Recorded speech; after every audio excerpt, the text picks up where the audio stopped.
Masayon sa katawhan sa lagyo nga lugar sama sa barangay Gango og sa kasikbit niini nga barangay kun galing Simbako og dunay mahitabong sunog tungod kay aduna nay fire substation ang barangay Gango og na-activate na niadtong bulan sa Marso niining tuiga.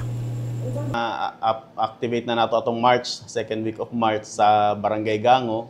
So katong kuan na mga inquiries regarding fire safety, drill, seminars, pwede mo mag-inquire dito sa mga dool sa barangay sa Gango. Sa karon sir, naatay duha ka substation, ang Gango Fire Substation ug ang Carmen Annex Fire Substation. And then naatay maabot nga barangay Aguada pod. So ongoing pa pod ang bidding ato nga pag-construct sa fire substation. Sa barangay Aguada? Yes sir. Ang kada substation doon na lang usa ka fire truck sila? Yes sir, natay ibutang usa ka fire truck. Imunta na sir, kung doon na tayo substation, pasayon ba?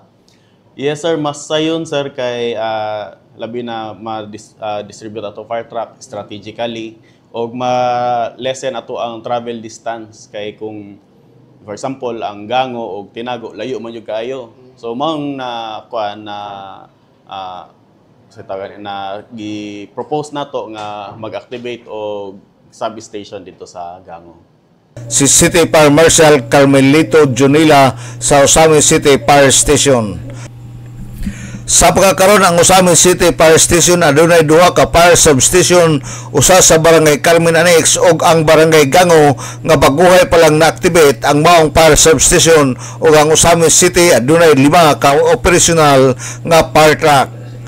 Nag-awhag si Junila sa katawhan ning dakbayan sa Osamis nga magmaynampingon sa mga appliances, sa mga electrical wirings, ilabi na sa mga octopus nga koneksyon kay kasagara nga mga hinungdan sa sunog, ilabi na karon nga init kayo ang panahon.